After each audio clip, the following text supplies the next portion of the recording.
A Paradise Called Texas by Janice Jordan Scheffelman. Chapter 13, Night Visitor.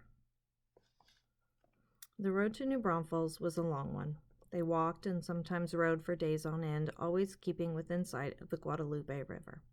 Some days it rained on them, and Mina shivered in her wet clothes.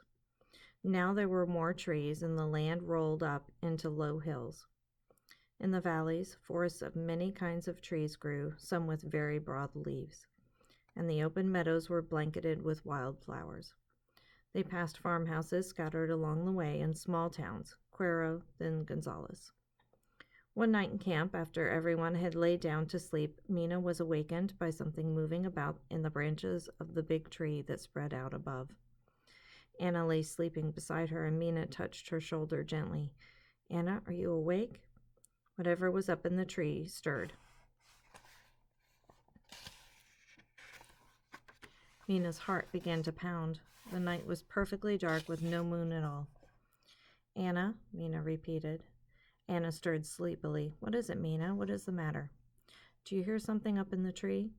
Both girls were silent, listening. There was no sound. "No, Mina, I hear nothing." Mina sat up on her blanket. She remembered her vision of an Indian with a raised tomahawk. "What if it is an Indian?" Mina whispered. Anna caught her breath. "Oh, Mina," was all she said. Papa lay a few feet away on the other side of the campfire.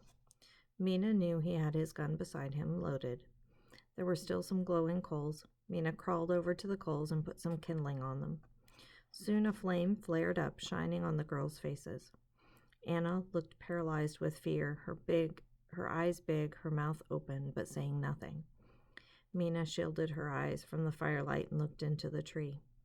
Papa stirred awake at the light. "Mina, what are you doing?" He grabbed his gun and jumped up. "Papa, there's something up in the tree. I heard it moving about."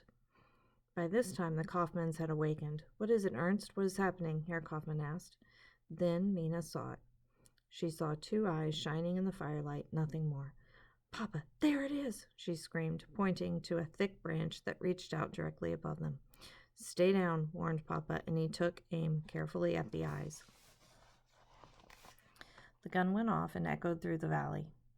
Then, in the firelight, a great cat leapt from the branch and ran off into the darkness. For a moment, everyone was silent.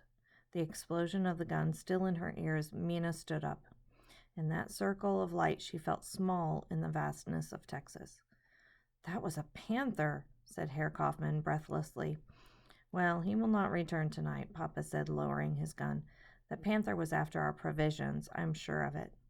Mina wondered if that was all he was after. The road continued on and on through the rolling hills. Almost 3 weeks had passed since they left the beach. Mina felt so weary. Had she been walking all her life? It seemed so. She was thinner, and the Texas sun had baked her skin brown and her hair even more golden. In the north, a dark band of clouds moved in their direction. It made everything in the sunlight look even brighter. The air was still. Then the clouds spread over the sky, blotting out the sun, and a cold wind began to blow. Mina got her coat out of the wagon, and Frau Kaufmann wrapped a shawl around her shoulders. "Well, we are in for a cold night." Papa held on to his hat as the wind whipped his coat. "But we should be getting to New Braunfels soon." The road led closer and closer to a bend in the river. The town of New Braunfels came into sight on the opposite high bank. In spite of the cold wind, Mina jumped up and down happily. She and Anna joined hands and danced about. We are here," Mina sang. Even the cold could not chill her spirits. "Thanks be to God," Papa said, and he halted the oxen as they came to a grove of trees. Big raindrops began to fall, faster and faster, until the rain poured down. They all took shelter in the wagon. When the rain stopped for a moment, Papa got out. "Before darkness falls, I'm going to have a closer look at the river." "I will go too." Mina followed behind him.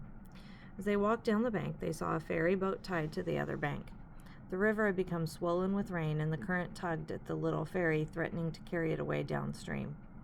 On the branch of a tree near the rushing river hung a horn. "Papa, look, here is a horn for calling the ferrymen." Mina put the horn to her mouth and blew hard. It made a blast of sound. Mina blew again, but no one answered the call.